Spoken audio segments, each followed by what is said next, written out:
Okay, good morning, afternoon, or evening, everybody. Welcome to the NetCD What, an Ecologist Guide to Working with Daymet and Other netCDF-formatted Data webinar. This is your host, Jennifer Brennan. While everybody's logging in here, most of you have already seen this, but we do have two optional polls located at the bottom left and middle portion of your page, and we do appreciate your feedback on these polls. I've got 2 p.m. Eastern Daylight Savings Time, so we are going to go ahead and get started. Excuse me. First, what I'd like to do is start off by reviewing a few logistics, excuse me for a minute,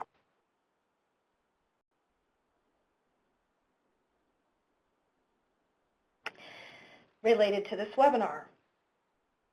To ensure best audio experience, the conference has been placed in silent mode.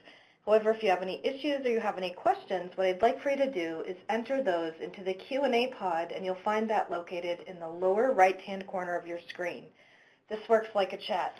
This webinar is being recorded, and what I will do is post the recording both to our online Adobe Connect webinar catalog as well as to our NASA Earthdata YouTube channel within a few days of completion.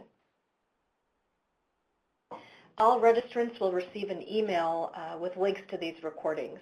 Today's presentation files will also be available for download at the end of the webinar. As far as timing is concerned, today's webinar is 1 hour long. 45 minutes are allocated to the presentation and live demonstrations, with an additional 15 minutes for the question and answer period. After our speakers have finished their presentations, we will then move to the final set of polling questions. And then from there, we'll transition directly to the Q&A period.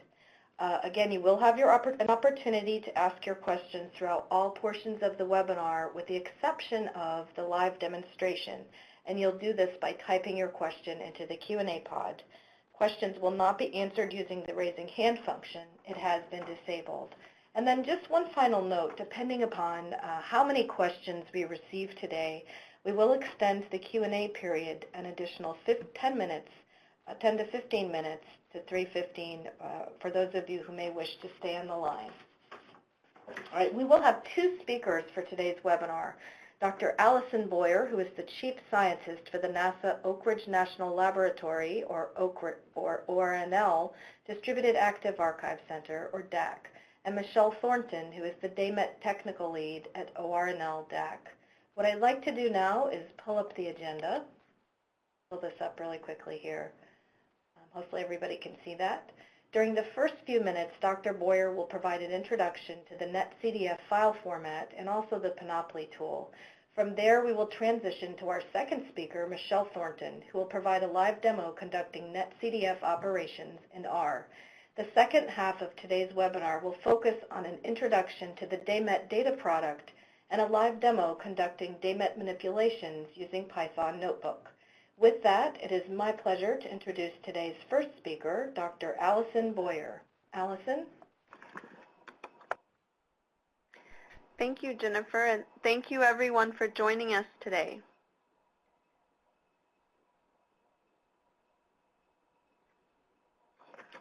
So today's goal is just to provide an introductory look at netCDF format, and we will have a special emphasis on the Daymet data set. Michelle will tell you a lot more about that particular data set later in the webinar. So the goals are, as I said, to provide an introduction to netCDF, especially for novice users. We're going to demonstrate methods to open, read, write, and plot data from netCDF data files and how to export them to other data formats. We will also demonstrate tools for working with the Daymet dataset, which is also provided in netCDF format.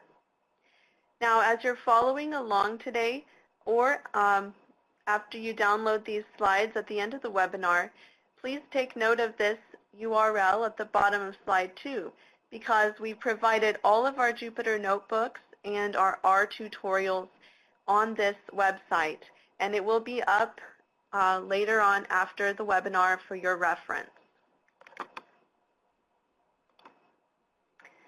I've already gone over the webinar outline, so without further delay, let's talk about Oak Ridge DAAC. The ORNL DAAC is a NASA-funded data archive that primarily serves NASA's terrestrial ecology and carbon cycle and ecosystems focus areas. A screenshot of our website is shown on the right-hand side of this slide. Most of the data sets that we hold within ORNL DAAC have to do with land cover, biomass, carbon dioxide, and other ecosystem relevant data. And a lot of these data sets are actually stored and archived in netCDF format.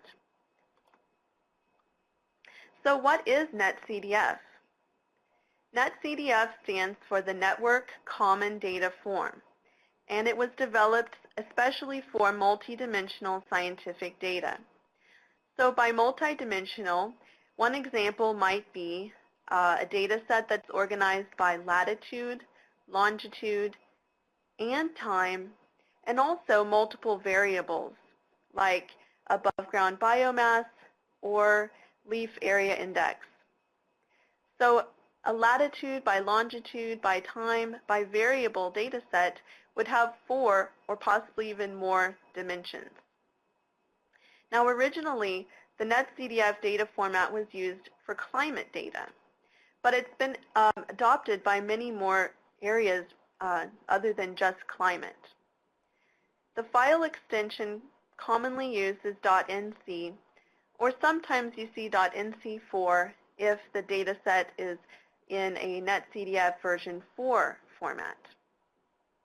Now the really nice thing about netCDF format, and the reason why we choose to archive a lot of data at the NASA DAAC in netCDF format, is because it's self-describing.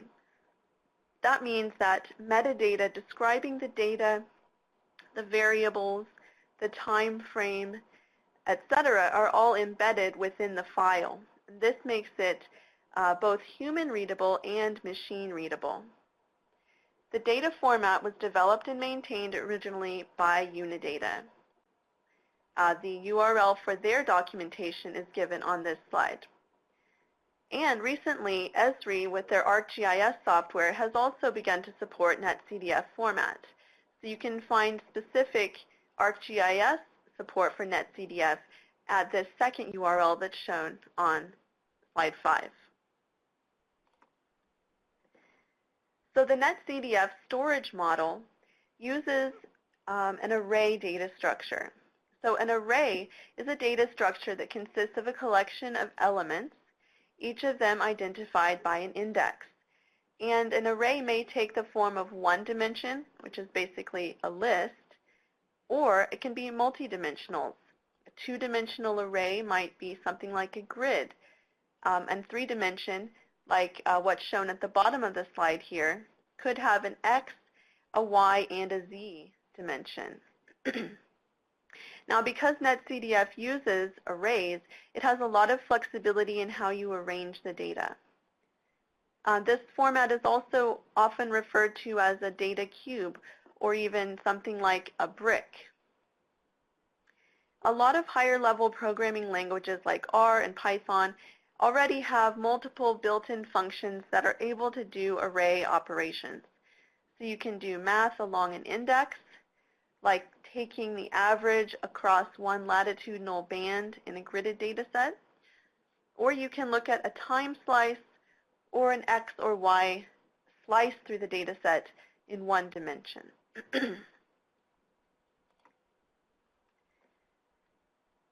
The netCDF storage model contains 3 basic aspects: dimensions, which record the shape of the data, like the time dimension or the number of latitudinal grid cells.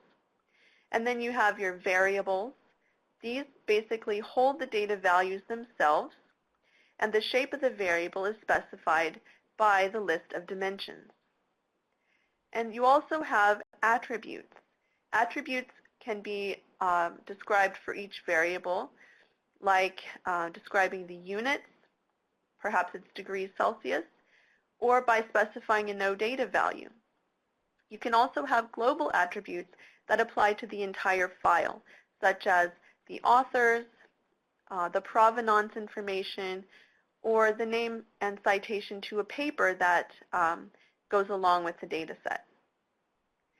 Now, the flexible model for netCDF data, as I said, it's machine readable, but in order to be interoperable like that, it requires that there are some rules that you have to follow.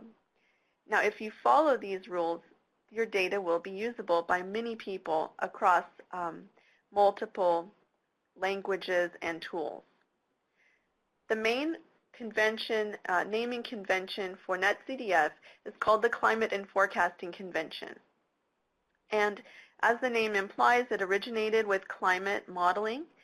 It provides standardized names for many of the variables used in that domain. And the URL is given here on slide 7.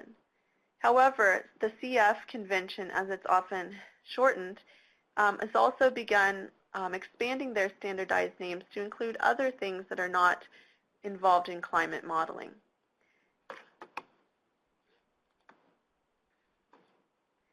So as I said, the metadata is embedded within the netCDF file, and this is done in a header. So here's an example of one netCDF file header. It has dimensions, variables, and attributes, global attributes as well as attributes about the variables. There are 2 dimensions, latitude and longitude. So this is just a gridded data set. It doesn't have a time dimension. The variables include the latitude, the longitude, and the actual, what we might call the actual data values, which is elevation. The elevation is defined in 2 dimensions, latitude and longitude.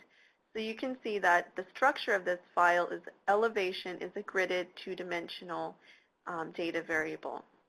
There are 3 attributes defined for elevation: the standard name, the missing data value, and the units.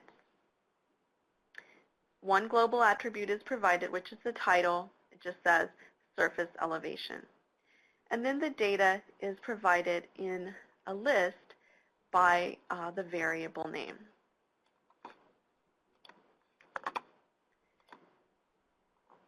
Now, that was an example of what you find in the header of a netCDF file. And if you're interested in seeing what data are available in netCDF format, this slide 9 shows a table of data from ORNL DAAC that's available in netCDF format.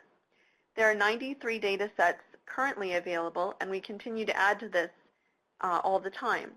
This table is available at the URL at the bottom of this page. So now that you know what is in a netCDF file generally, I wanted to show you one of the most common tools for exploring data in netCDF. This program is called Panoply, and it was developed by NASA. It's a cross-platform tool that can open netCDF as well as HDF. netCDF and HDF actually share a common data model behind the scenes. So you can download it at the URL provided here on slide 10. Now when you open up a file in Panoply, you get a box that looks like this. On the left-hand side is the file name and then all of the variables in that file. On the right-hand side is the header information. So you can see this looks a lot like the example I showed you. We have dimensions, variables, and down below we have the global attributes. And one of the things I like to do right away in Panoply when I open up a new data file is to make a plot, either a plot or a map depending what type of data it is. To plot this data, you could simply click on the NDVI variable, which is the main variable of interest, and you'll get a dialog box that pops up, and you can choose what kind of plot you want. Because this is a spatially gridded variable, you can choose longitude by latitude, or you can create different types of plots, maybe a line plot showing the average along the latitudinal axis. But I want to create just a map of the data, longitude by latitude. So I click that, and here you can see in Panoply a quick overview of the data that's in this netCDF file. And you can navigate to look at different time slices of the data. Down here at the bottom of the pane, you can change the color scheme and all of that.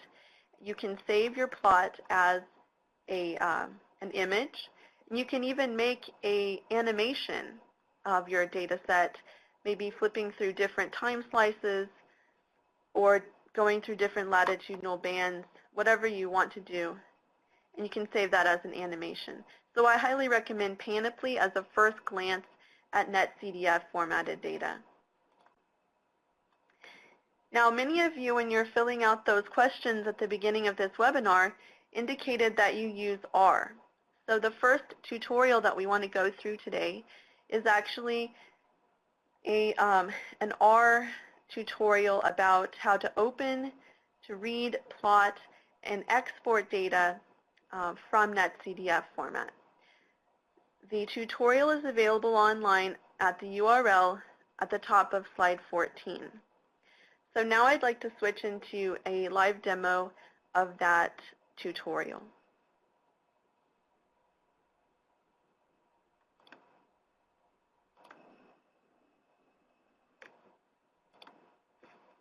I'm just pulling up that tutorial now. And here we are. So this tutorial is available online, and it's a quick look at how to explore netCDF data and maybe get it out of netCDF into a file format that you're more familiar with. So we will take an example netCDF dataset from ORNL DAAC. The dataset is actually a normalized difference vegetation index, NDVI, data that's been calculated for the Arctic summer growing season, the months of June, July, and August. And it covers the years of 1982 to 2012. So it comes from multiple satellite sensors. Now I want to acknowledge the folks who put this data set together, led by Kevin Gway. And if you're interested in this particular data set, the URL to download it is right here on the page. So we're going to download one data file from this data set and open it up in R. Now the first thing you have to do is load the required R packages. And the main package for working with netCDF in R is NCDF-4. So I'm going to load that library. In order to export the data into a GeoTIFF, I'm going to use the raster library. And also, in order to do some reprojection, I'm going to load the RGDAL package for geospatial manipulation. Then for plotting, I like to use the ggplot2 package. So once you load those packages, you can open the data set using the ncopen command followed by the name of the data file.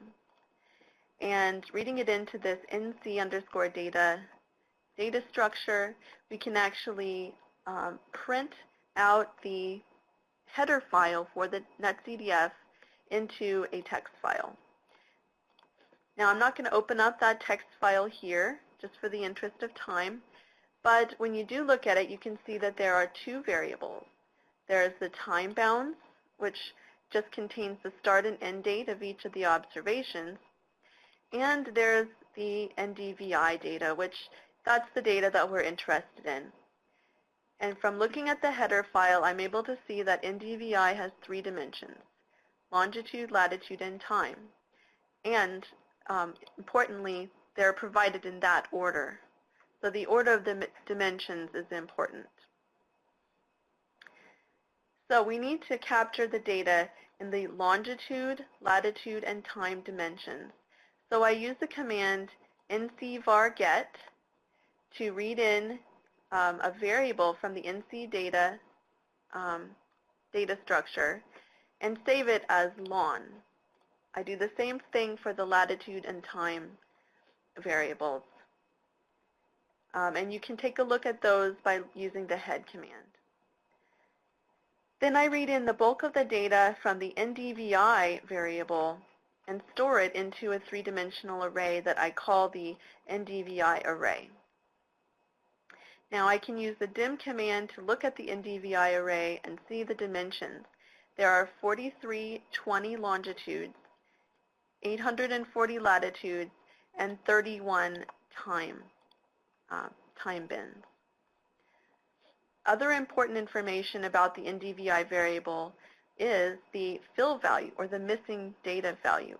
To get that, I save it as what I called fill value, and then I just read out the value. So the fill value used was -9999. Now we're all done reading in the data, so we can use NC close to close the netCDF file. Okay, so we have the entire array of NDVI values for these thousands of grid cells over 31 years. What can we do with it? First of all, let's do a little housekeeping. Let's replace all of those pesky fill values with the R standard of NA. Then we can get 1 year's worth of the NDVI data and just take a look at it. So remembering that time is the third dimension of this NDVI array, if I take the first time slice indexed in this manner, that's the season of 1982. So we can get a time slice and look at the dimensions, and we can see that it is only two-dimensional now. It has all the longitudes and all the latitudes, but no time dimension. So everything checks out. We can go ahead and save this one NDVI time slice into a raster using the raster command. Note that we do have to provide the coordinate reference system, and that is simply the WGS84 for this particular data set. But you can find out what it is for any data set by looking at the netCDF header or other documentation provided. Now, because of the way that most netCDF files record spatial data, we need to flip and reorient this raster before we can plot it. So we do that here. And then finally, we can take a look at the raster data by just using the plot command. So this is a plot of the data for NDVI averaged over the growing season in 1982. Pretty cool. So we have the data that we were looking for. In order to save it to a GeoTIFF file, you simply use the command write raster and put in the file name that you want to save it, and you have your data in a perhaps more easy to use format. Now, if you wanted to extract data at a study site, maybe one point location, and you wanted to get the entire time series of 31 years worth of data, you can do that. So I'm going to use the Toolik Lake Field Station in Alaska. The latitude and longitude are here. The first thing we need to do is take that entire three-dimensional array of data that we read in, we called it the NDVI array, and convert it to what's called a raster brick. This is just a stack of all the rasters of the 31 years worth of data. You use the brick command to do that. Then you have to reorient this raster. It's the same as we did for the previous one time slice. Now the key here is with the extract command, you can provide the longitude and latitude, and you extract that one point grid cell from the overall raster brick. This time series is a simple one-dimensional vector indexed only by the raster layer ID. So we can put it into an R data frame and put the names of the years back in, and then we can just use ggplot to plot the data over time. So here's an example plot of the NDVI at Toolik Lake Field Station averaged for each growing season. And you can see, wow, the Arctic really is greening, at least at this site.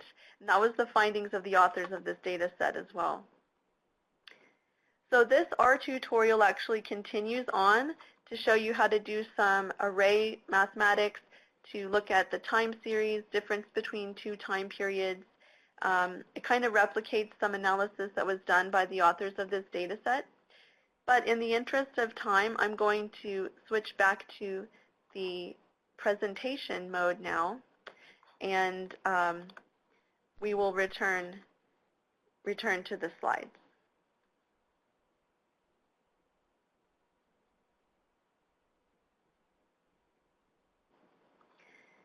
Okay, so other resources, if you're using R to open up and manipulate netCDF data, there are lots of resources available online.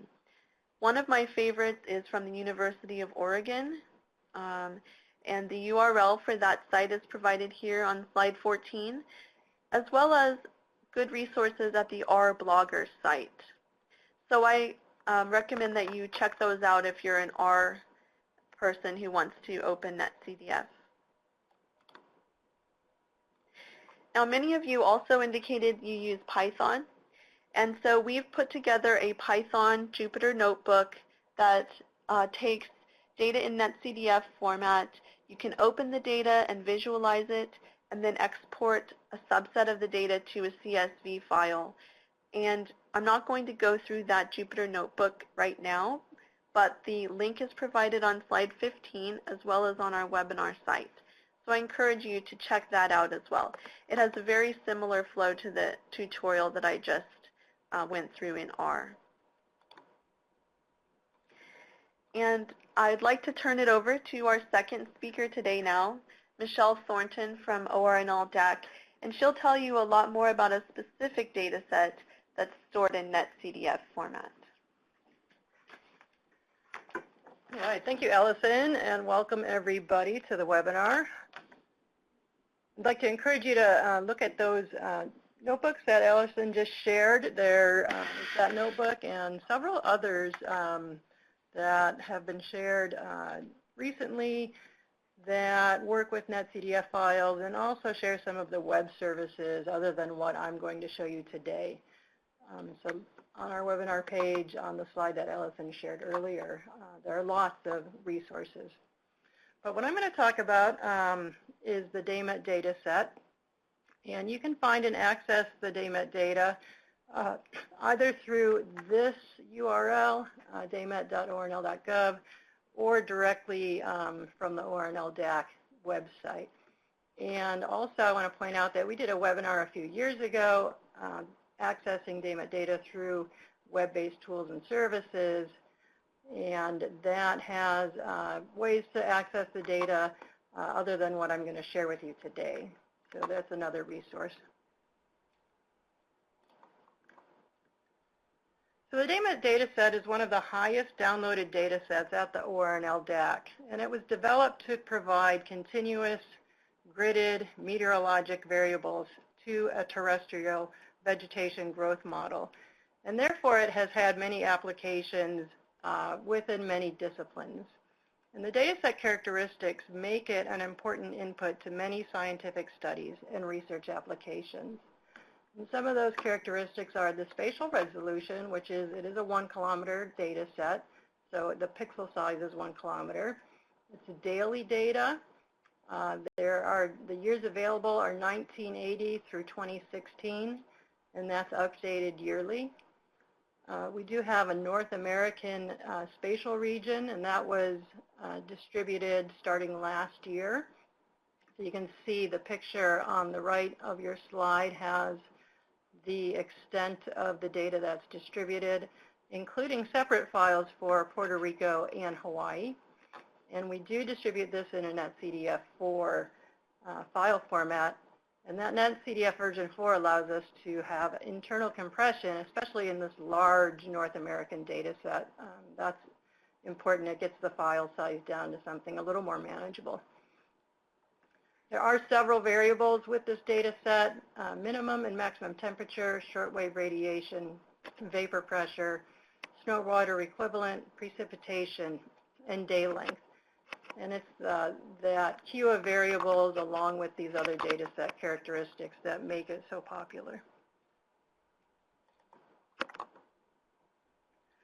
Now, like a lot of meteorologic data, Daymet is a multidimensional scientific data set, and it is well suited for the netCDF file structure.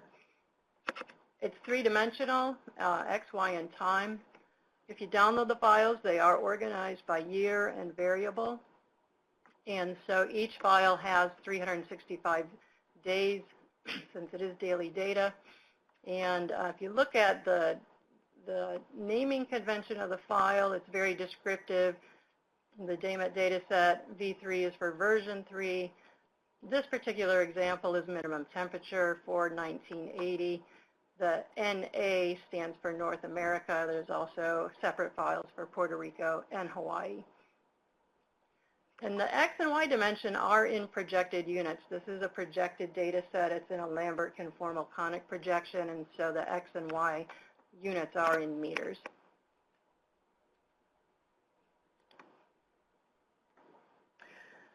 This slide looks at the header file of a Daymet data set, and this is for the full North American region. And it has the three main dimensions, X and Y, so it's about 8,000 by 8,000 rows and columns. And then you can see time is unlimited, but currently there's 365 for the year days. And then looking at the variables within each of those headers, within the header file, you can see, just to point out the variable and the attributes for each of those variables, the importance of having those CF conventions followed and making Daymet available across machines and very readable. Okay, so I'm going to pop into a demonstration, and I'm going to share a few things with you. One thing that I want to share are other NetCDF tools and utilities, something called NCDump that you may or may not be familiar with. It's a really nice, convenient way to look at the header and variables and attributes within a text file. And then on the Linux side, there's something called NCView that I'll share with you.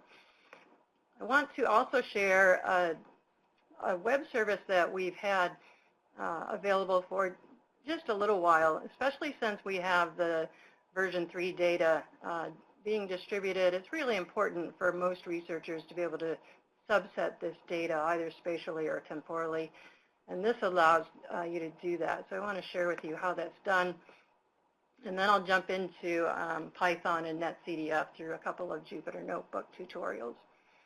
So the first couple of things are not Python related, but I'll use those data sets in the Jupyter Notebook that I'll share. So I'll go ahead and share my screen now.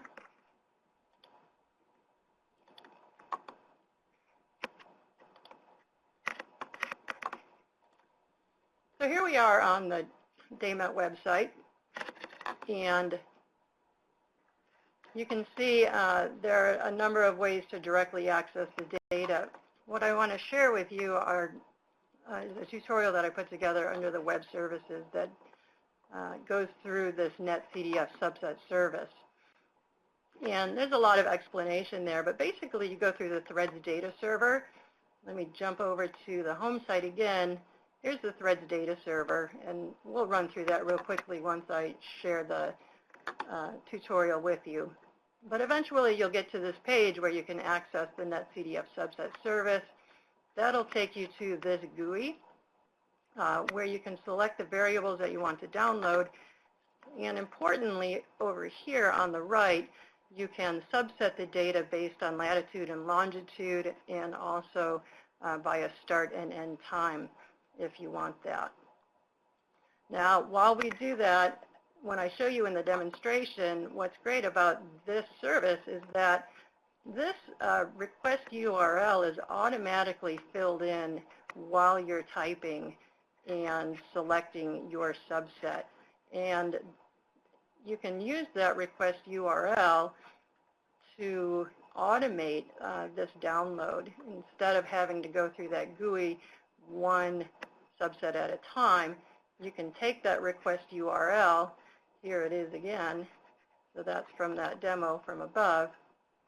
And using a download agent such as wget, you can set up a little script like I have here that automates that download. And so we're simply programmatically changing year and parameter and looping through that.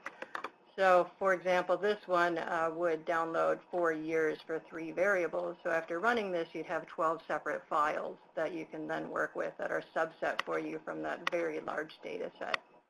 So I just want to jump in and go through the Threads data server so you're familiar with it. It looks like a file folder. You can scroll down to any year that you want, for example, 2015, and then you'll see all of the variables listed along with the spatial region for it. So here's daily maximum temperature for North America for 2015. Lots of ways to access that data, but here's the NetCDF subset service. And then here we are on that GUI page where you can select the variables, update the spatial extent that you're interested in, and if you want to try to keep track of, let me close that. So if I update the northern boundary,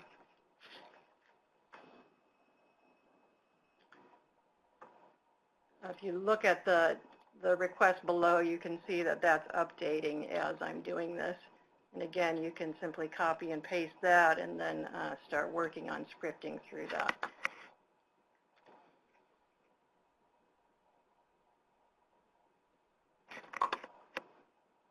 So for example,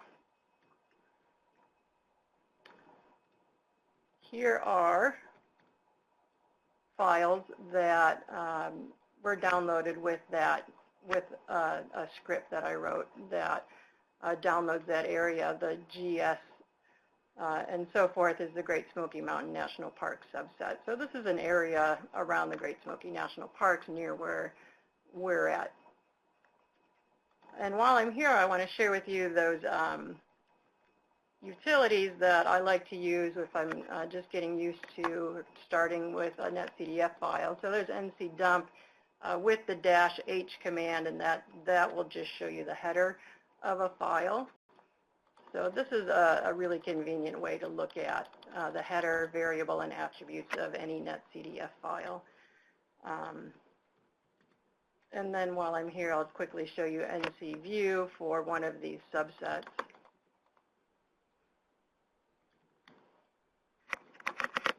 And NCView will show you the variables that are plottable. This is the netCDF subset. So the Great Smoky Mountain National Park is in about this area here. And what's nice about that is you can quickly, if there's a time dimension or other dimension that you can animate through, it'll quickly animate through that. So that's a nice tool to have in your tool set if you have access to that. All right, so now I'm going to jump into the Jupyter Notebook and share with you some Python methodology to derive some climatologies. Allison mentioned, for example, the Tulip Lake subset had a summer growing season climatology. So this is going to show you how to do a climatology through June, July, and August. And I'm going to use those sample sub-data sets from the Great Smoky Mountain National Park area. So I've already shown you the source data and where you can get to that. So the first thing with Python is to load up the modules that are needed to work with netCDF files. And the two that I'm going to share today are Numpy. And Numpy simply works with n-dimensional array objects. So it doesn't have to be a netCDF file. It's just Python's way of working with arrays. And then also the Python module netCDF-4, which is the interface to working with the netCDF library. So import those.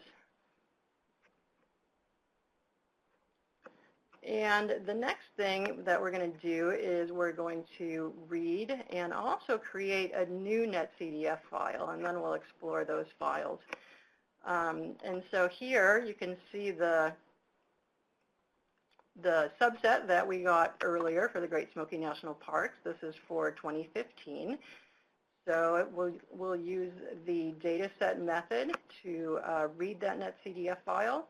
And then in the second line, I'm actually creating a new netCDF file that we're going to call TMAX June, July, August for 2015. So we're going to create that and actually write our output into that new file. So we'll show you how to create a new netCDF file.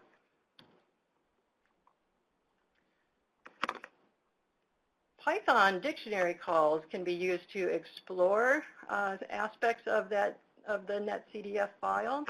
And so you can see here's our variable, the Daymet dataset. You can use the file format call to look at the file format. And then Python dictionary calls allow viewing of the netCDF file dimensions as well as variables. So you can see the dimensions and dot keys if you're a Python user. You're used to that term. And you can also look at some of the specifics for either the dimension or the variable simply by calling that specific variable. So if we run that, you can see the file format for these files are the classic format. The dimensions are X, Y, and time, and then looking at the specifics of that time dimension, and then the variables that we saw within that, and then the attributes for those variables. So that's one of the reasons I like NC-dump. It's a little bit cleaner looking at all of the variables and attributes that you have. But you can do that within Python, and then you can programmatically use that information too. All right, the next step is just to demonstrate how to use Numpy to read the variables into a Numpy array. So you simply do that by calling variables and the variables that you want, and we're going to read the whole index into that array. And then just to demonstrate that you can use this, you can print the shape of that file and even print the variables, the values from that if you want to take a look at that. So here we have time and X and Y, and you can see that that's a subset from that very large grid that we first looked at, and then the individual array variables. All right, so since we've learned how to do that, I'm going to also store the latitude, longitude, and the X and Y values into a variable so that I can use that later when I create a new netCDF file. I'm going to be able to copy those values right into that and not have to recreate them. Now we're going to create a climatology for a time set of interest. And like I said, we're going to do a June, July, August subset. And the index for that is going to be based on year day. So we want the index 151 through 243, and that's going to be June 1st through the end of August. So here's my my Daymet data set, and I'm using the TMAX variable. And I'm going to subset that based on the first time in, or the first index, which is time, and using those values. And we're not going to subset the X or Y dimensions, so we're going to leave those as are, and we're going to read those into the TMAX June, July, August variable. Go ahead and run that. And if we look at the shape, you can see that we're now down to 92 days for the time. Okay, now using the Numpy package, we're going to go ahead and use the mean function to create a mean along a specified axis. So remember that this array is a three-dimensional array, so we do need to specify the axis that we want to compute along. So we simply use the Numpy package and the mean, and here's our array that we're working with, and access 0, knowing that Python starts indexing at 0. So go ahead and run that, and then we can look at the shape of that file and the values in there. So you can see we're down to one time step now, just that June, July, August average and the mean variables.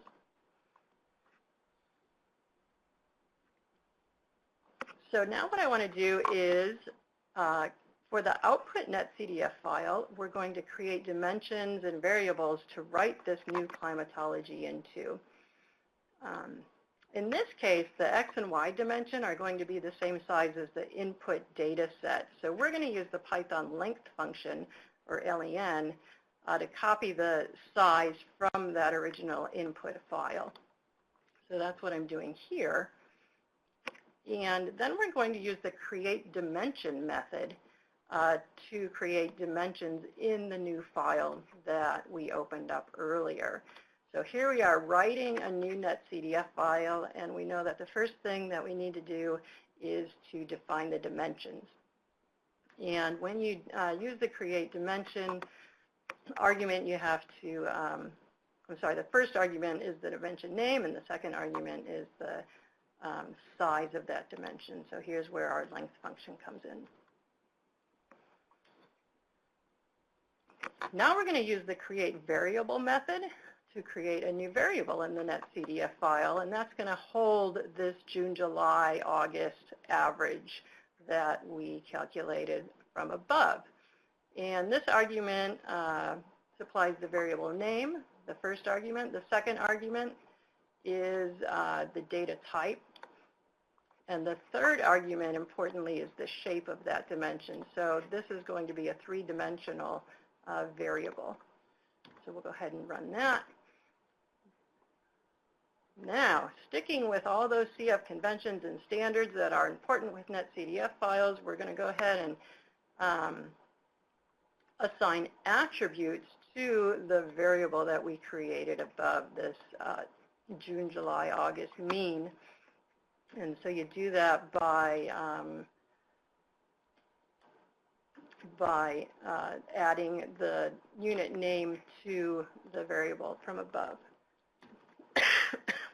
Excuse me. All right. So that's one variable with all of its attributes, and we're going to go ahead and quickly create the rest of the variables and their attributes for each variable. So the latitude, longitude, x, y, the projection information, which is really important in that header file so that it knows where it belongs and what its projection is, and then the time variable. So we'll go ahead and run that.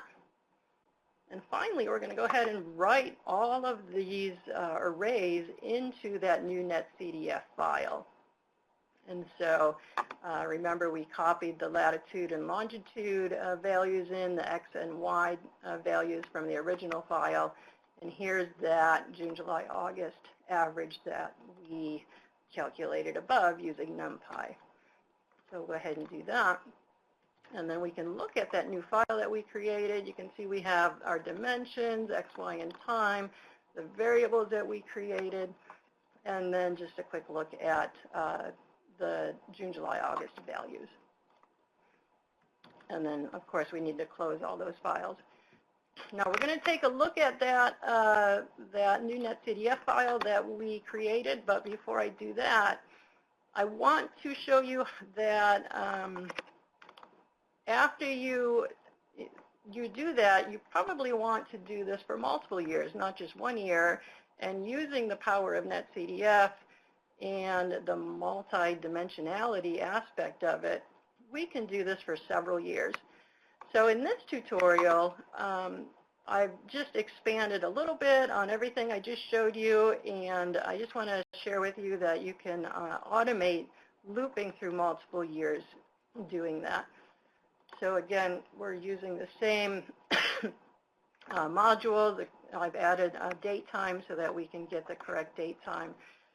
We're reading the files in so that we can copy the x, y, and latitude and longitude, and writing to a new file. And then this block here is, again, using the create dimension, variables, and attributes, and writing that all to a new netCDF file. And we can go ahead and close the subset file from above. And then here's where we can loop through this file. So we just set up a for loop, so we're going to do 2 years here, 2015 and 2016. And then using the file structure name, we can use the year as a string to go through the 2 years that we have. Of course, you could do this for 1980 through 2016 and have a 30-plus year data set. Again, the same methodology as above, read that in, subset the data, calculate the mean, and then importantly, you need to write the June, July, August average that you've just created into the correct index area into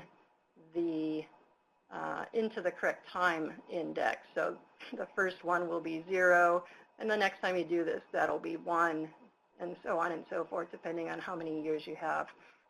And this little block of data is setting the time variable so that the data that you read has the correct time with it.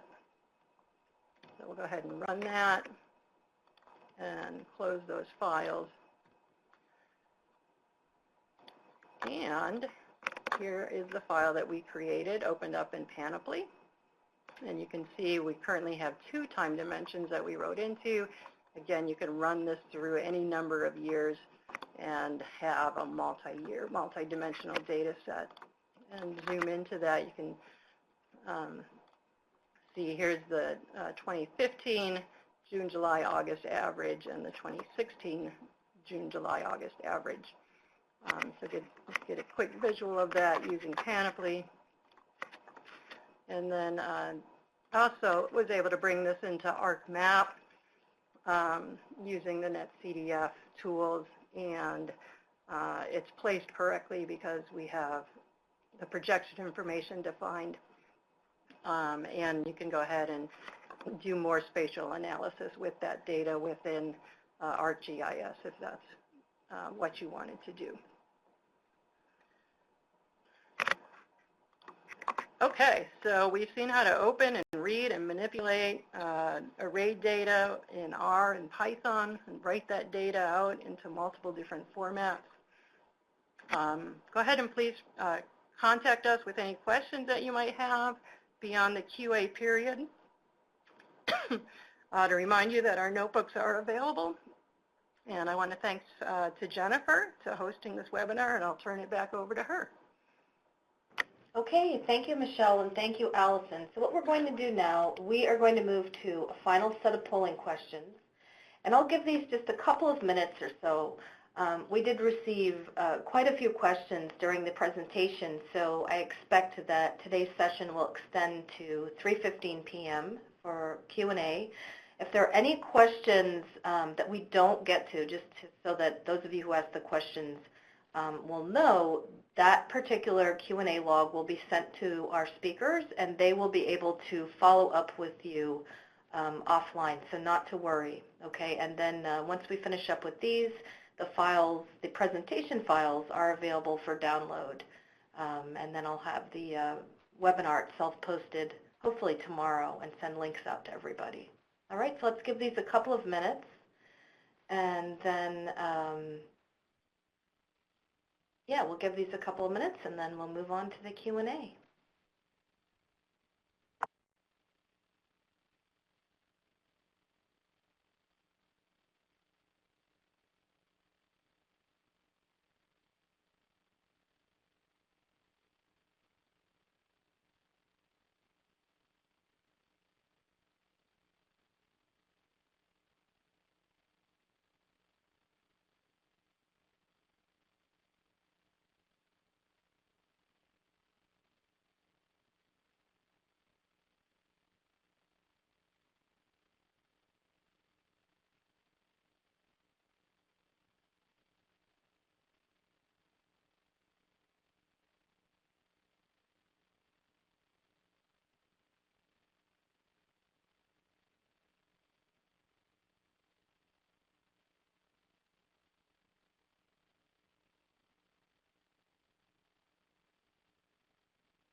Okay, everybody, I'm going to give this just another 15 to 20 seconds or so, and we'll jump directly to the Q&A period.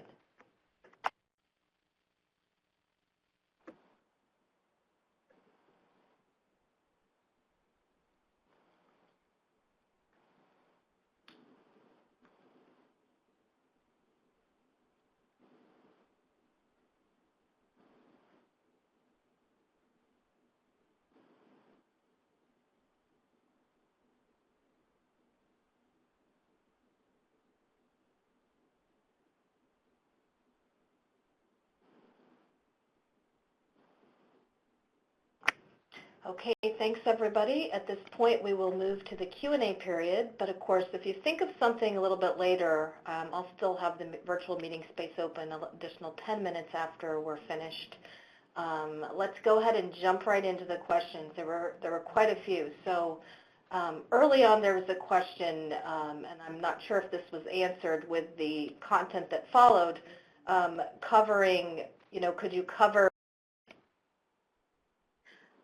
Okay, this is Allison. I think that the best way to address that is just to state you can define a maximum value, the maximum allowable value, or also a valid range for any of the data variables.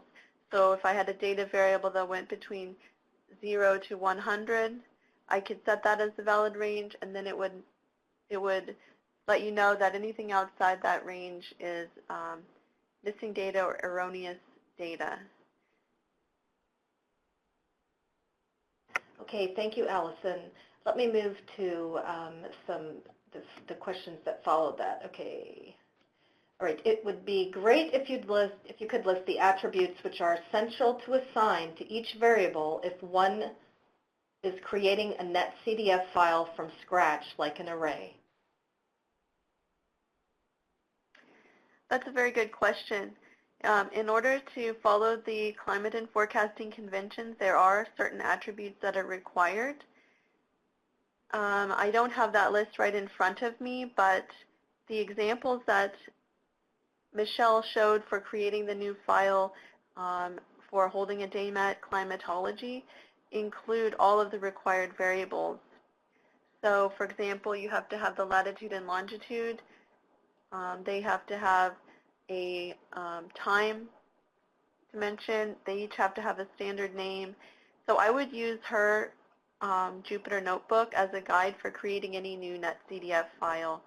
And generally the rule of thumb is the more you define and follow with the CF convention, the better your file will be as far as interoperability.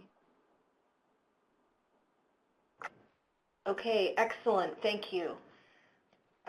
And just for the presenters, if you scroll up to see the questions, then I have to scroll back up to find where we left off. So the next question is the missing attribute values that are filled in for NAS? I'm not sure if that's a typo or this was asked pretty early on. So is the missing attribute values that are filled in for NAS?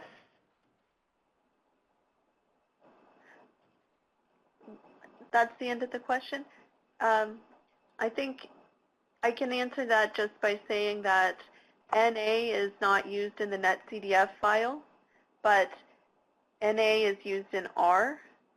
So what I like to do is to take the value that's used in the netCDF file, and after I read it into R, I replace that value with an NA. But the NA is not found in the netCDF file itself. Okay, thank you, Allison. The next question is similar kind of data available for the Asia region?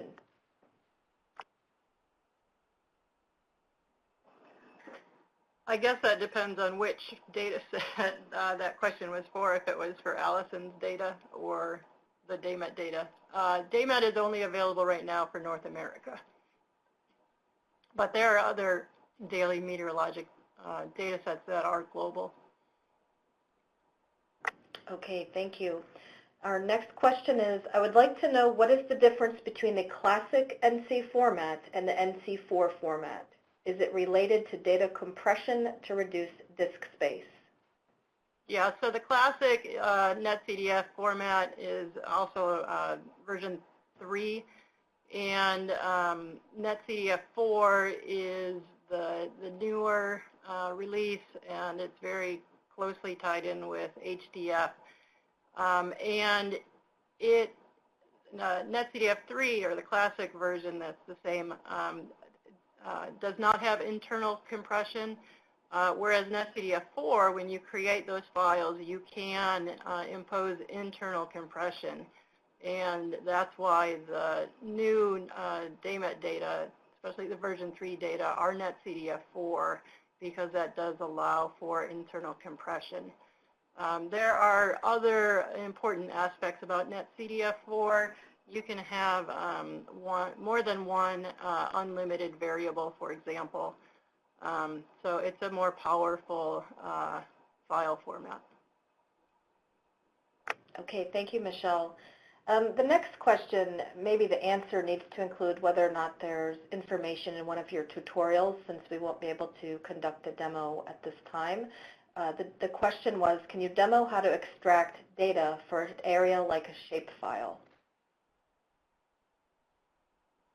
I don't know if you can verbally speak to that or point participants to the fact that information like this is included in your tutorials online. I would address that question by saying that what I would do is I would take the data in netCDF format and read it into another data format. I like to use rasters or geotiffs, and then you can, from that format, you can easily use ARC, or you can do it in R to overlay a shapefile over the raster or the geotiff or the just the basic array and extract the data that way.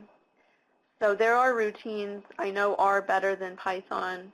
There are routines in R where you can overlay a shapefile onto a raster and extract it, but that really has nothing to do with netCDF.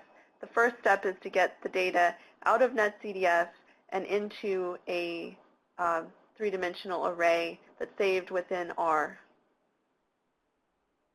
Okay, excellent. Thank you, Allison.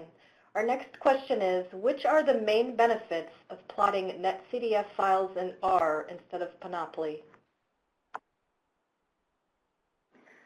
Well, I would use Panoply for anything where you don't need to manipulate the data. So if you just simply wanted to visualize the data and make a plot of it, then Panoply is perfectly fine. You can do a global view. You can view the entire data set, or you can zoom in on a particular region. You have lots of choices for color scheme and all that. So Panoply is fine for just visualizing. If all you're going to do is plot the data, I wouldn't bother with opening it in R. But if you want to extract information, one-time slice, or you want to do some manipulation to the data, like Michelle showed, taking a mean over a certain amount of data, then you need to open it in another system besides Panoply, because you cannot manipulate the data in Panoply. Okay, thank you, Allison. Our next question is, do CF-compliant netCDF files handle non-gridded data sets? For example, temperature data from weather stations at scattered latitude-longitude locations.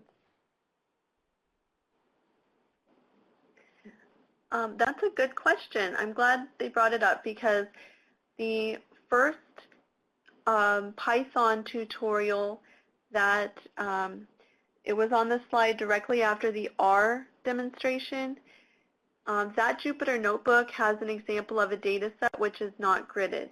It is a time series data set. So there's a time series of information that's collected at multiple points. So if they're interested in looking at what that data is about, I suggest checking out that data set and that Jupyter Notebook. But yes, the netCDF format is very flexible. It doesn't have to be gridded data.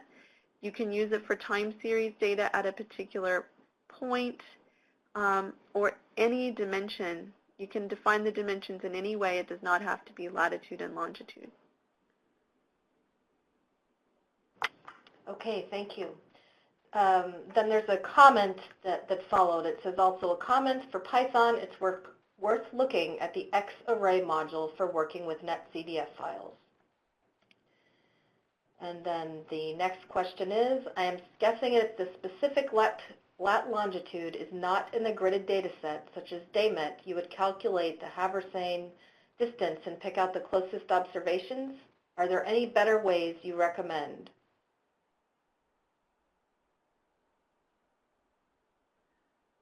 I'm not sure I understand the question. Can you read it again, Jennifer? Sure. I am guessing if the specific latitude longitude is not in the gridded data set, such as Daymet, you would calculate the Haversine distance and pick out the closest observations. Are there any better ways to do this that you could recommend? I'm adding. Okay, I think I understand. So So latitude and longitude are variables within the Daymet data set. That's a CF convention for projected data. But what I would do if you know a latitude and longitude is convert that to X and Y based on the Lambert conformal conic projection, and then extract based on that XY. Okay, thank you, Michelle. The next question is, could you briefly compare Daymet to PRISM? That's my favorite question. I actually would recommend that folks go to the literature, and there's a lot of people who have scientifically compared Daymet and PRISM. They do use very similar inputs that come from the GHCND, which is the NOAA's weather data system, ground weather stations. The methodology used within Daymet and PRISM are different, and I simply convert Daymet binary outputs to the netCDF file formats and gather inputs. I don't write I didn't write the model, so I always point people to the literature for that, both to look at just the details of the models, and there have been a lot of comparisons of Daymet and PRISM. PRISM, I think, is on a 4-kilometer grid, where Daymet is 1 kilometer. And I don't know that PRISM has their daily data freely available. They do have a lot of climatologies available that are very popular. Okay, excellent. Thank you. The next question is, how often is the downloadable Daymet product updated? Daymet is run on a yearly basis, and so we need a whole year of input data in order to run it, which means, for example, 2017 will be run at the end of 2017, the beginning of 2018. And I usually wait about 45 days before I get the input ground weather station data, because at that point, GHCND says that the data are archive quality. So any adjustments or corrections that they are doing are pretty much done at that point. Okay, very good. Thank you. The next question is, in a large data set, how do you extract the subset of region based on latitude and longitude in Python? For example, how can you get around the indexing problem when the variables of interest are not indexed by latitude, longitude? Well, I think that question was addressed a little bit earlier by Michelle when she stated that if the data is indexed just numerically, then you need to be able to convert your latitude and longitude into that numerical index. And you would do that using the projection information that is provided with the netCDF file. So there's not a universal way to just say the conversion is some static way. You just have to be able to convert to what that index is, and it depends on the projection. For the example that I provided, the data was not projected, but by changing it from a basic array into a raster object in R, the raster is explicitly georeferenced. And so from that point forward then, I can use latitude and longitude instead of an array index. I'm sure that in Python you could do something similar and keep the data in a geospatial format. Okay, thank you. The next question, and we really have time only for a couple more, and any additional questions that remain will have to be addressed offline. The first question is it possible to convert an ASCII file to netCDF? Yes. You would have to basically read your ASCII file into a three-dimensional or higher dimensional array, and once you've structured it into an array, then putting that information into a netCDF file would follow the same way that Michelle showed in Python to build a new netCDF file. If you're interested in doing this in R, the tutorial that I showed from the University of Oregon Geography website actually has a great tutorial about how to build three-dimensional arrays from CSV files or ASCII text files that are not explicitly three-dimensional. Okay, thank you, Allison. The last question for today is, I am confused about projected X and Y and their relationship or not to latitude and longitude. Could someone clarify? Yeah, I can try. So for any XY location, if it's in a projected system, then